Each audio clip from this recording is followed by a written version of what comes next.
Ahora sí, podemos comenzar.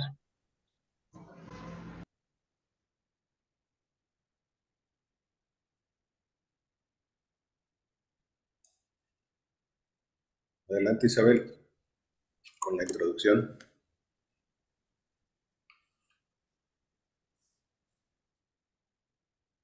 Andy, ¿aló? ¿Aló? ¿Me escuchan? Adelante. Sí, sí, sí escuchamos. Adelante. Ok. Introducción. Siempre me ha fascinado la mente humana.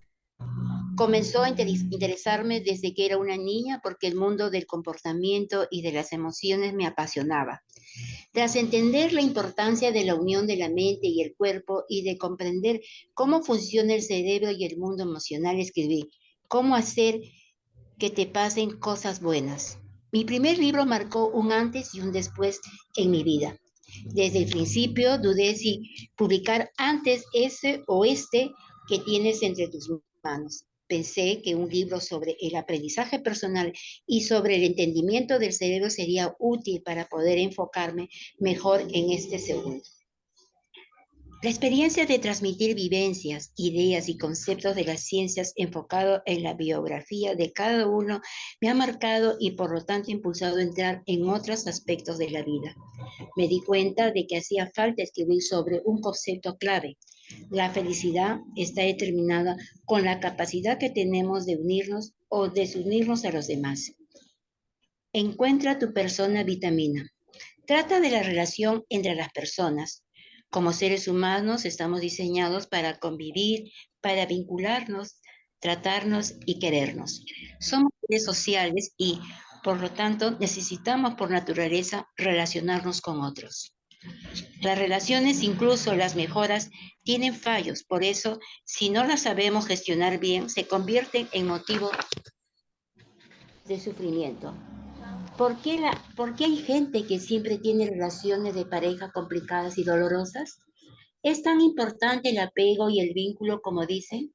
¿Por qué hay quien genera más confianza que otra? ¿Hay algo bioquímico detrás de la confianza, el apego y el amor? ¿Influye la educación que damos a nuestros hijos y el tipo de pareja que elegirán en el futuro? ¿Cómo nos vinculamos con las personas? ¿Por qué a veces nos hacen sufrir tanto? Porque hay individuos con los que sintonizamos pronto y otros que desde su primer momento nos generan antipatía o desconfianza. ¿Cómo gestionar una relación tóxica? ¿Cómo acertar en la pareja? En tiempos de pandemia nos hemos dado cuenta de este asunto. De hecho, uno de los factores que más ha contribuido a la ola psicológica de los efectos del COVID ha sido de aislamiento, no poder relacionarnos con personas y no poder tocarnos ni abrazarnos, no poder ver las caras, las expresiones faciales y las emociones de los demás por las mascarillas y dejar de disfrutar presencialmente con las personas de nuestro entorno. Nos ha perjudicado de manera notable. Por tanto, quiero descatar que en el libro Importancia de entender cómo las relaciones humanas más fortalecen o nos debilitan y nos hacen sentir vulnerables. Gran parte de la calidad de nuestra vida depende de cómo nos relacionamos, de cómo somos capaces de querer y de recibir el efecto de otros. Intentaré responder a preguntas que siempre interesan. ¿Por qué a veces confiamos en alguien y otros desconfiamos? ¿Qué se activa en el cerebro al ver a una persona que consideramos amable? ¿Qué cambios produce en el organismo cuando estamos ante un individuo que nos genera ansiedad o malestar? Estas van a ser algunas de las cuestiones que trataré en un campo amplio y lleno de matices. Cada biografía es única, pero como insistí en el primer libro, comprender es aliviar. El hecho de entendernos como seres humanos genera un gran alivio. Cuando uno se comprende y se acepta, es capaz de superar las heridas y los traumas que sacar su mejor versión. Las heridas o las trampas para sacar su mejor versión.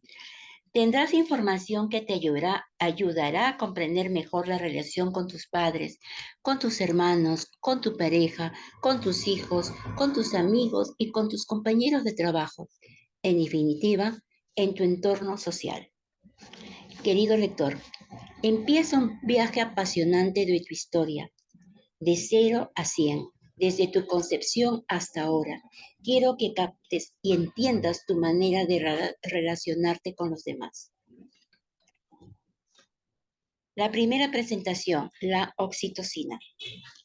Para empezar, quiero presentarte a una hormona clave en todo este camino, la oxitocina. Es la encargada del parto y de la lactancia. Es impresionante lo que hemos avanzado en el estudio de la neurociencia en los últimos años y hoy se conocen muchos efectos de esta hormona en el comportamiento y en la salud.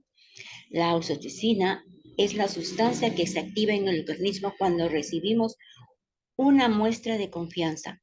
Cuando aumenta, tendemos a ser más generosos y más atentos. Al igual que en cómo hacer que te pasen cosas buenas, nos volvimos expertos en el cortisol. Ahora vamos a conocer la oxitocina, el apego y el amor desde un punto de vista científico, psicológico y humano. Este libro ha sido escrito durante la pandemia. Filomena, si no estuviste en España durante la primera quincena de enero, no conocerás a Filomena, la gran nevada que tiñó gran parte de la península del Blanco durante muchos días, y una baja maternal. Mis 4 niños han estado presentes de forma intensa en esta obra, lo que ha perdido la perfección por las circunstancias adversas y complicadas. Lo ha ganado en verdad y en realismo.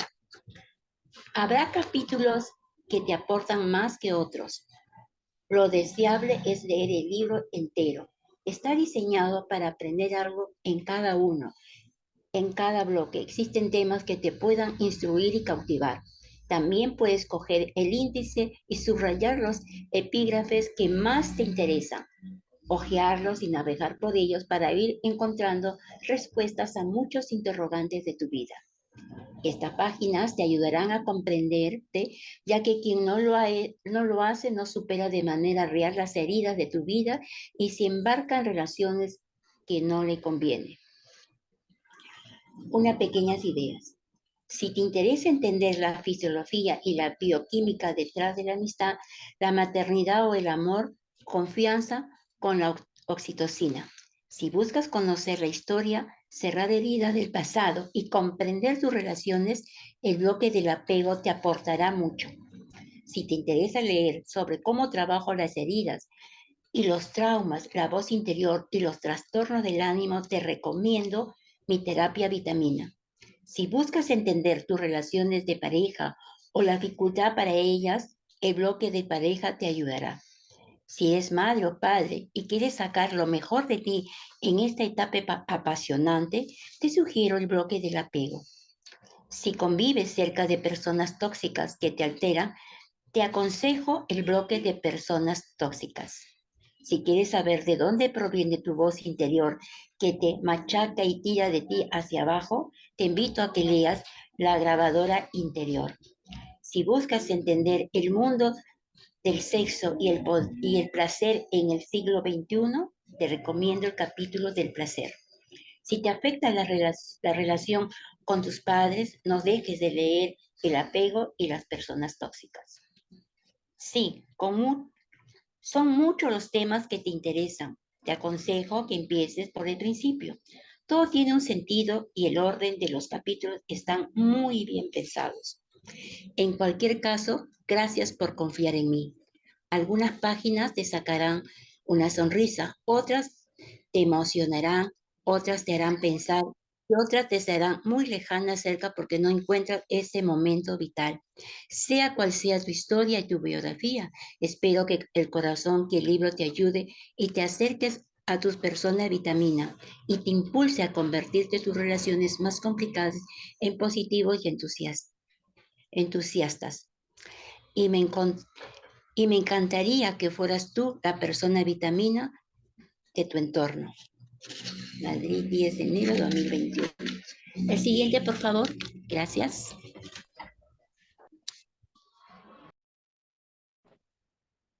La oxitocina. A veces tocar la piel es tan dulce como tomar entre los dedos un pedazo de bruma, como acariciar el agua casi sin tocarla, cuando está fría y viva como la tierra misma. Jorge de Bravo.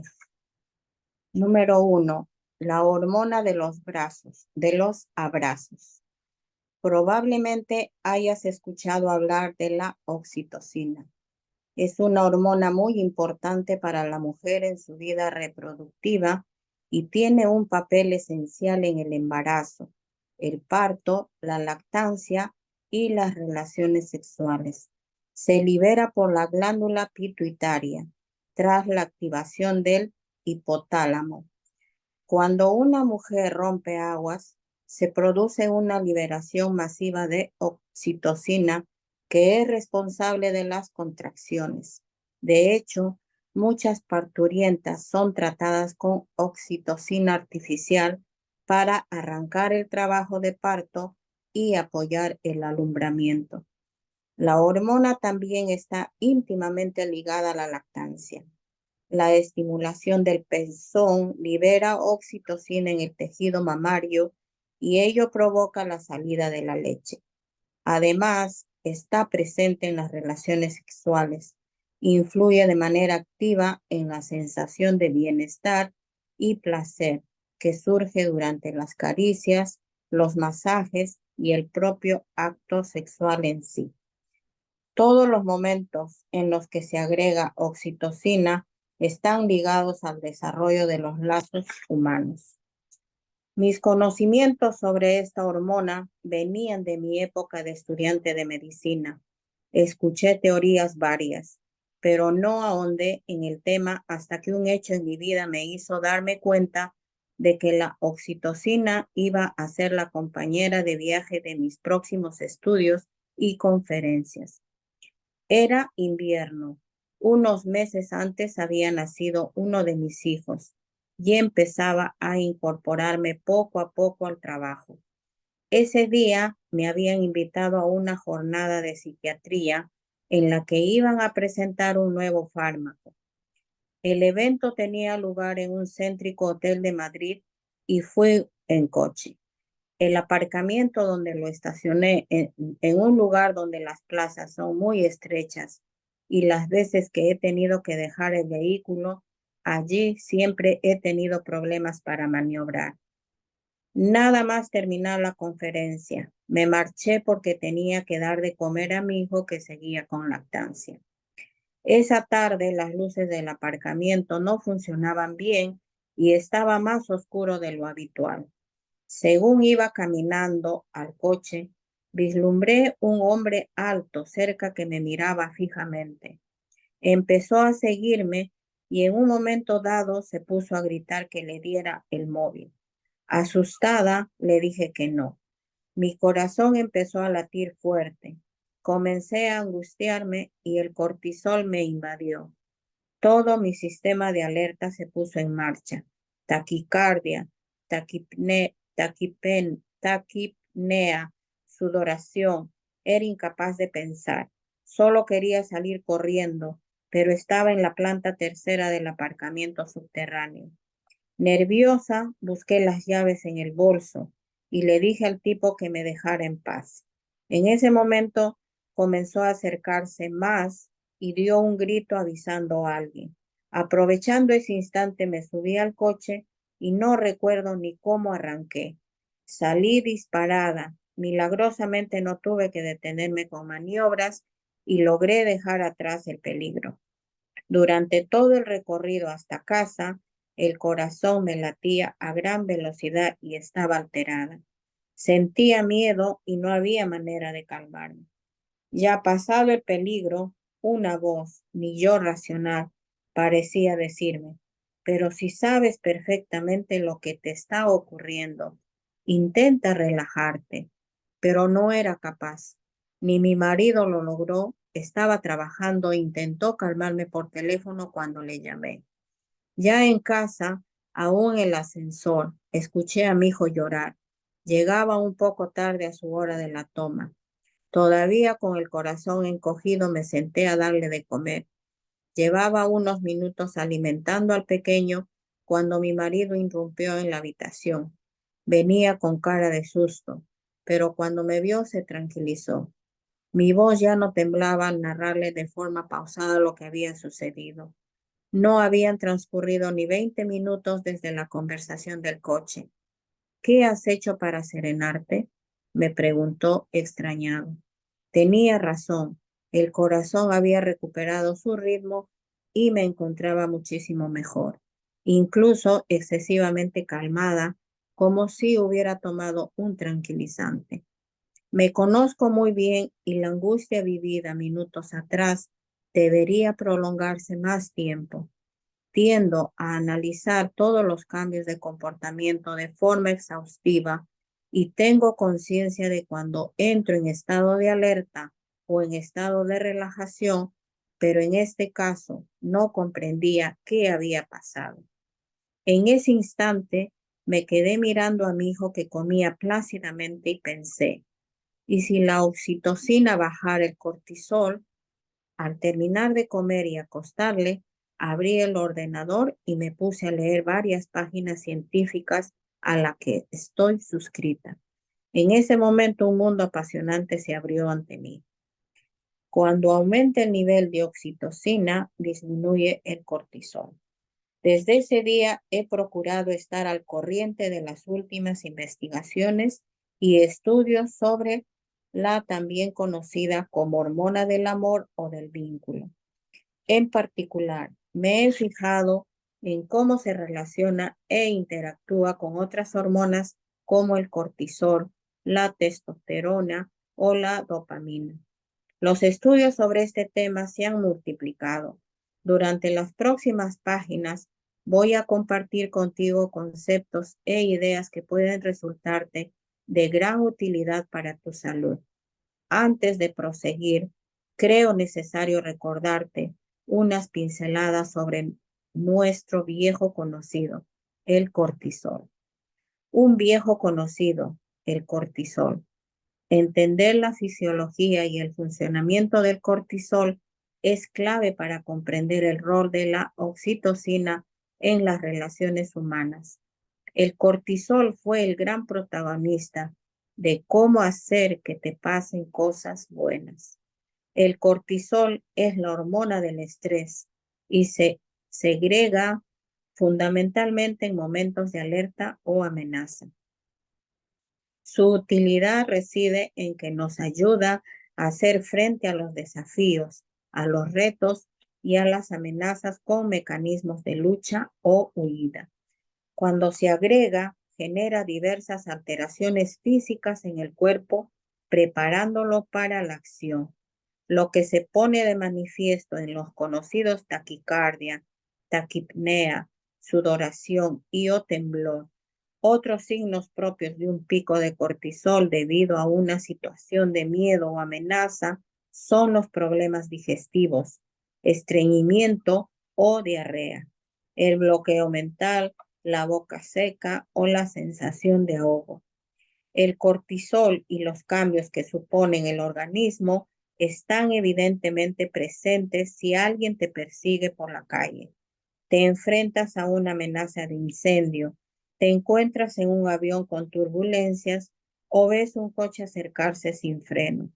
Junto a esos casos evidentes, en la vida real más sedentaria y aburrida cada día, el cuerpo se enfrenta a varios micro o macro momentos donde se activa igualmente.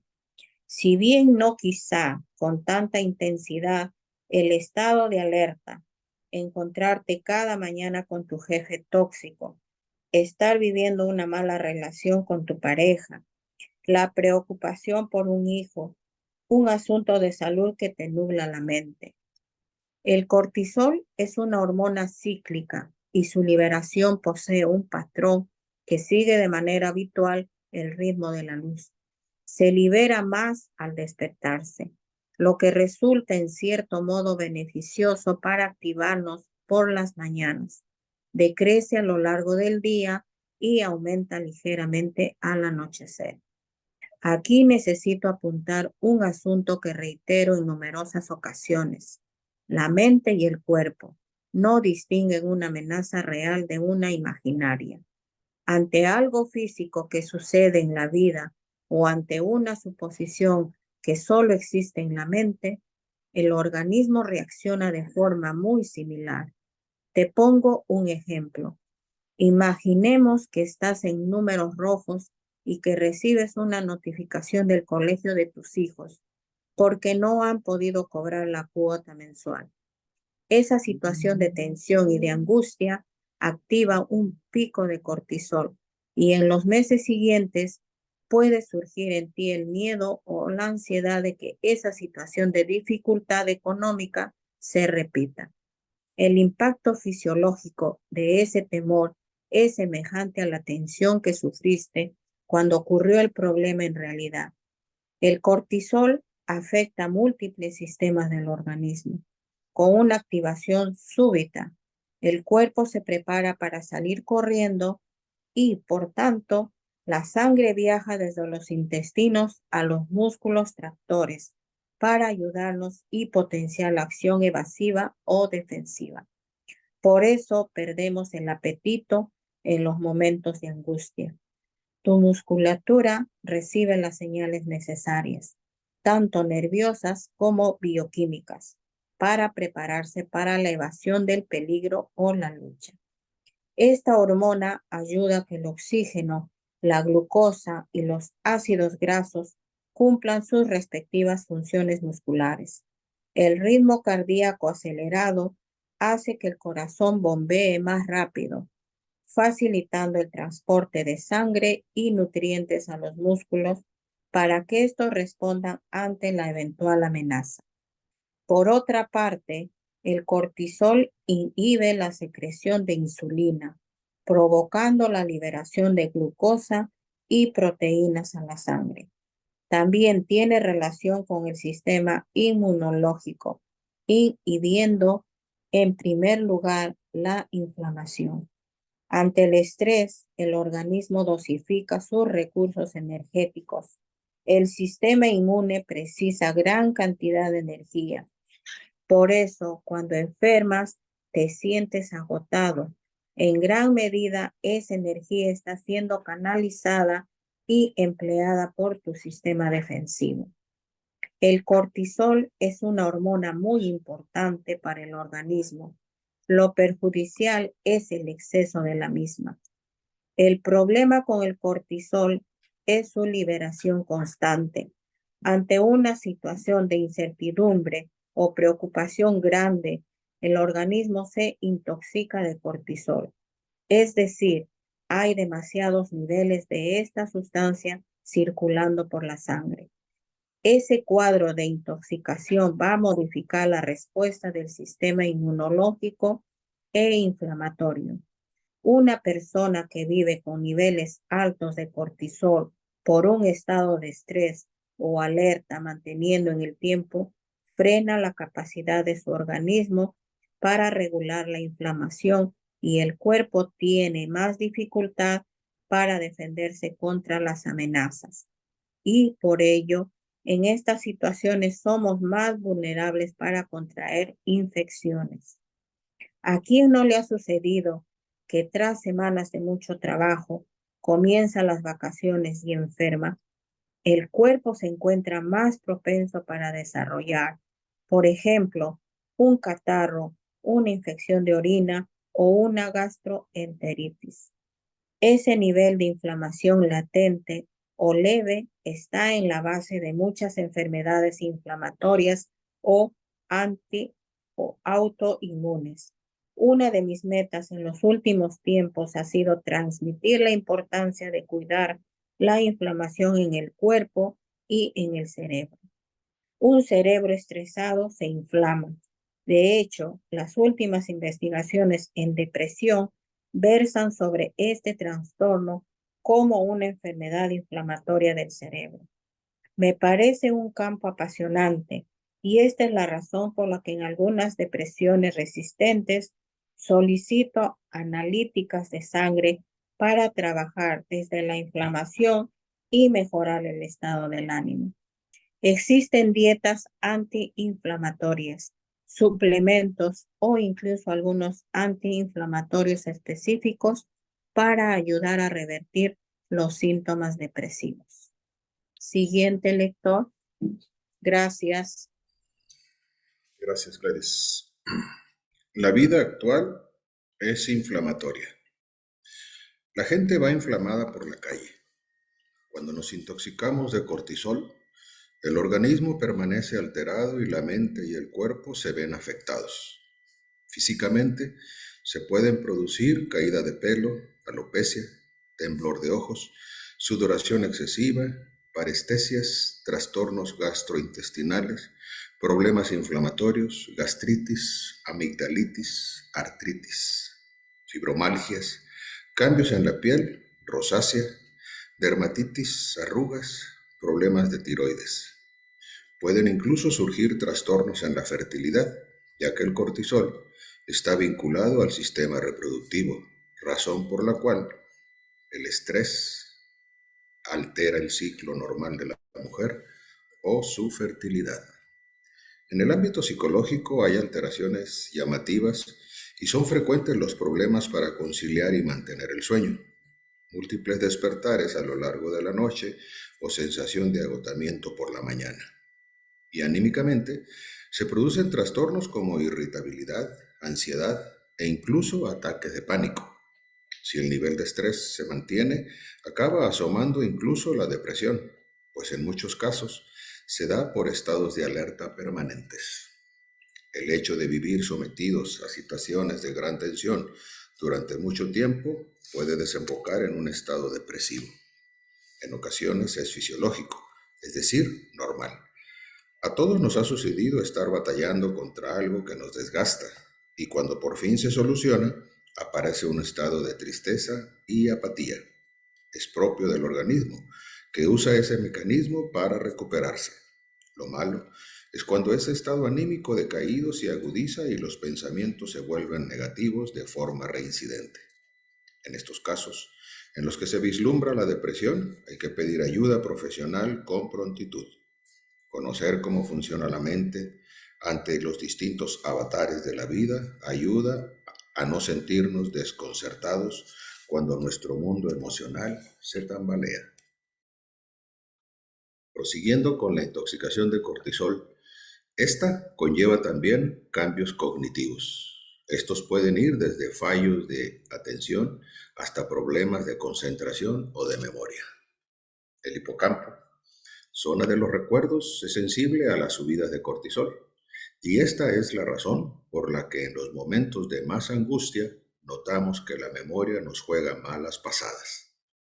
Por otro lado, cuando vivimos en modo supervivencia, la mente solo busca encontrar soluciones o salidas al reto puntual que identifica, pero no es capaz de profundizar o captar detalles, ni, por supuesto, realizar acciones pensando en el medio plazo.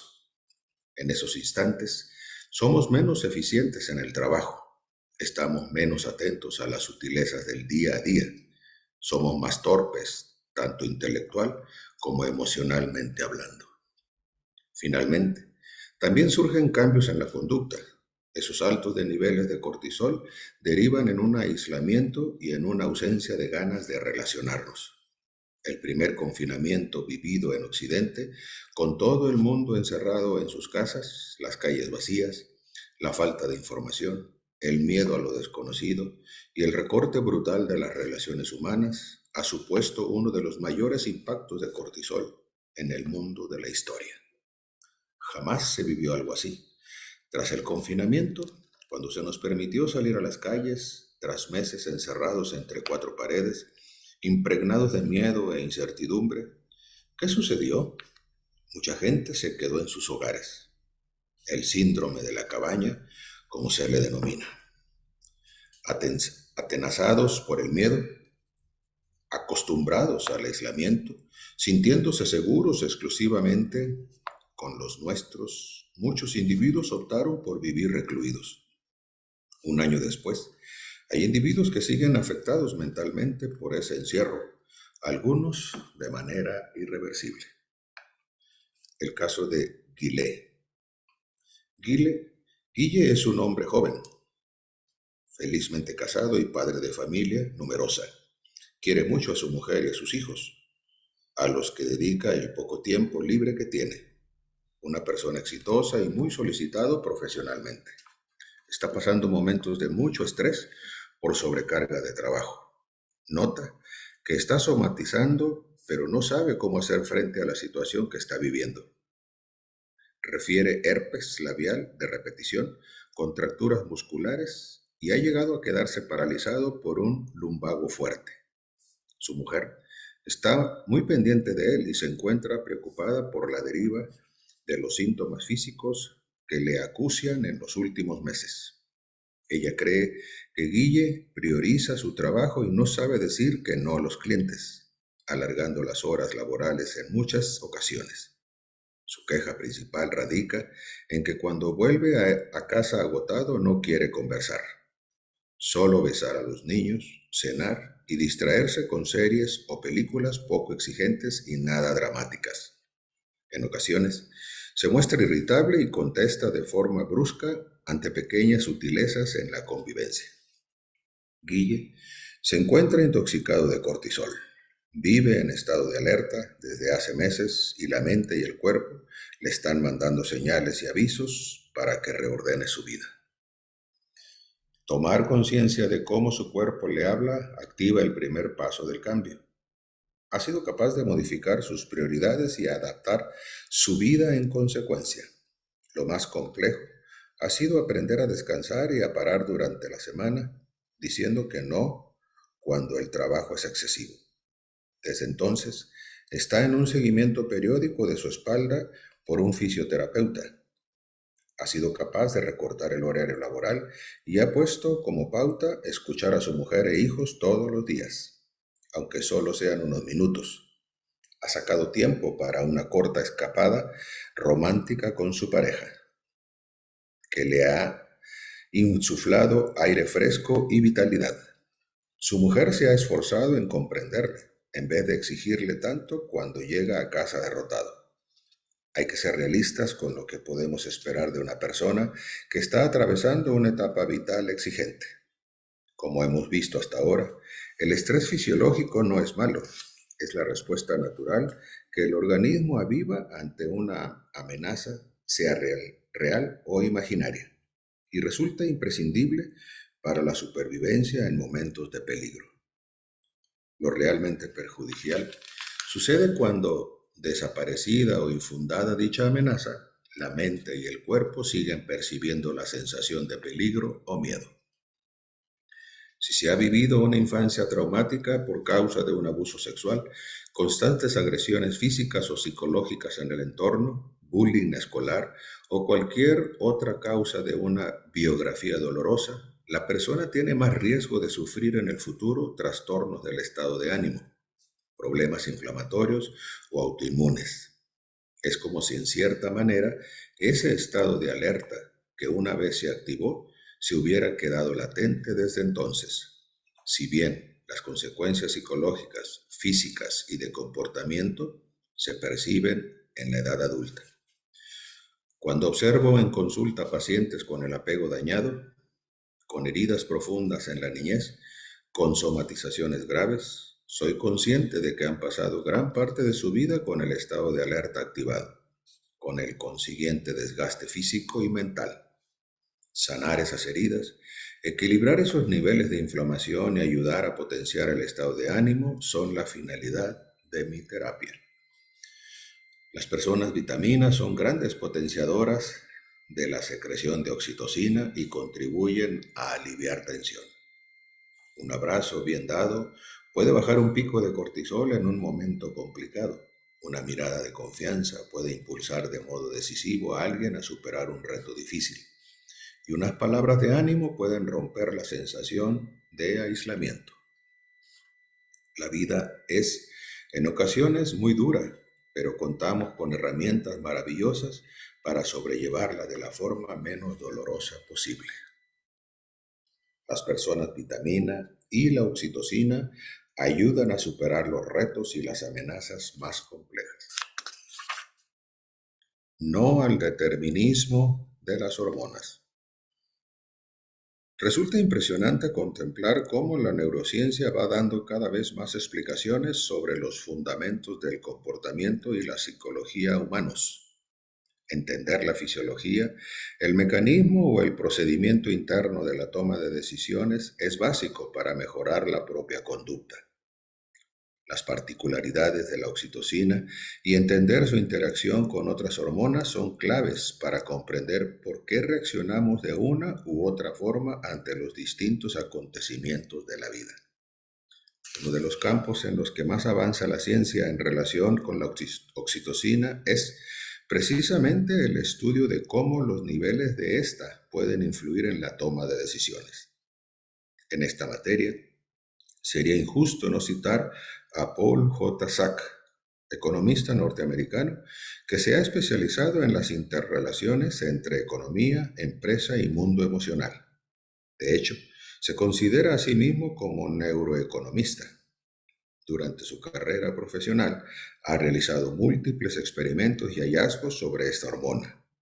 En general, su trabajo está centrado en una disciplina en concreto, la economía, y en la influencia de la oxitocina en el comportamiento económico.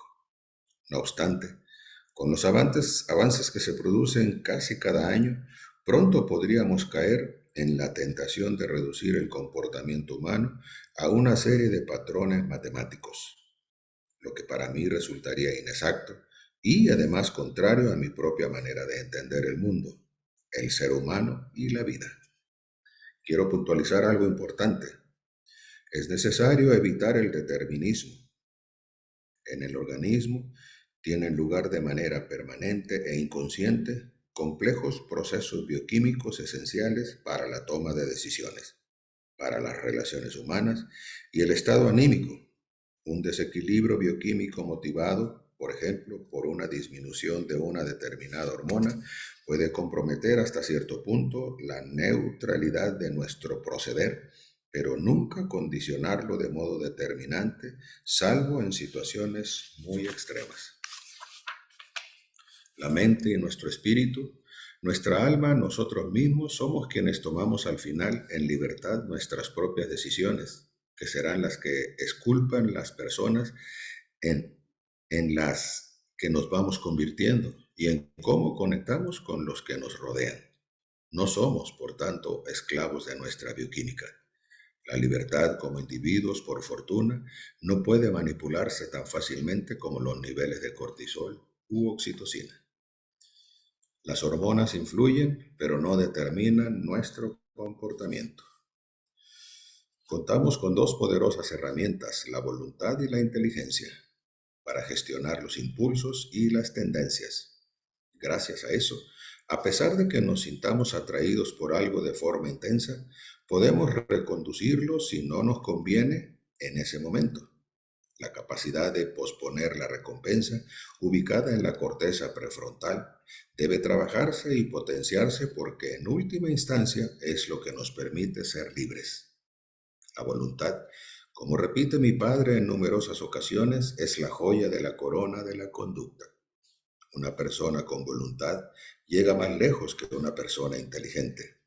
Uno decide lo que acepta e integra en su vida. No somos esclavos de lo que nos apetece o de procesos hormonales, sino que debemos aprender a gestionarlo para sacar la mejor versión de nuestra persona. El ser humano va adaptándose entremezclando sus vivencias con la bioquímica propia del organismo, de la mente y del alma, convirtiéndonos en quienes somos hoy. Mi trabajo como psiquiatra está orientado en gran parte a ayudar al herido emocionalmente y al que sufre. Para ello, además de conocimientos científicos y capacidad de escuchar y de empatía, se necesita, en mi opinión, tener una visión amplia con una concepción del ser humano que pueda encajar y dar sentido a los grandes temas de la vida que afrontan a diario mis pacientes, tales como la tristeza, la angustia, el desamor, la soledad, el dolor o la muerte. El enfoque del médico condicionará hasta cierto punto el tratamiento y las respuestas que ayudará a encontrar al paciente. Desde el inicio de los tiempos, filósofos, místicos, pensadores y médicos han intentado explicar el comportamiento humano. Aunque hay tantas concepciones como cabezas pensantes, sí que podemos extraer una serie de ideas fundamentales y sólidas. La primera, como dijera Aristóteles hace ya más de 2 milenios, el hombre es un ser social por naturaleza. Somos todos muy conscientes de que estamos llamados a la vida social y cada vez somos más urbanistas. No hay más que ver el tremendo daño psicológico que nos infligió el aislamiento del confinamiento. La vida del ser humano moderno es una vida en sociedad, con múltiples relaciones. Es tremendamente reduccionista concebir al individuo aislado, sino que hay que estudiarlo en su contexto. Cuando entrevisto a un paciente, en la visita inicial hablamos de él, de cómo se siente y de lo que se le ocurre, pero en una segunda fase siempre le pregunto por su relación con los demás, pareja, familia, amigos, compañeros de trabajo y un largo etcétera. En muchos casos, lo primero está directamente originado o se deriva de esto último. La segunda, Hobbes tomó de Plauto una frase: el hombre es un lobo para el hombre. Es posible que los individuos compitan por los mismos recursos y esa competencia genera agresividad, pero no es menos cierto que existe un sentimiento mayoritario de solidaridad. Y no hablo solo de la ONG. Las religiones mayoritarias como el cristianismo, el islamismo, el hinduismo o el budismo son sistemas de creencias que tienen como pilares básicos de su práctica religiosa el amor, el respeto al prójimo o la solidaridad. Es decir, la vida social y la generosidad para con los demás forman parte de la esencia de la moral religiosa y los principios éticos de la humanidad. Esa generosidad y esa concepción de formar parte de algo más grande que uno mismo es lo único que puede explicar los terribles sacrificios que el personal sanitario hizo durante la pandemia. Visto pues que tenemos que vivir en sociedad y sabiendo que nuestros principios nos impelen a cuidar a los demás, continuemos estudiando qué papel juega nuestra hormona, la oxitocina, en la consecución de esos grandes objetivos del ser humano.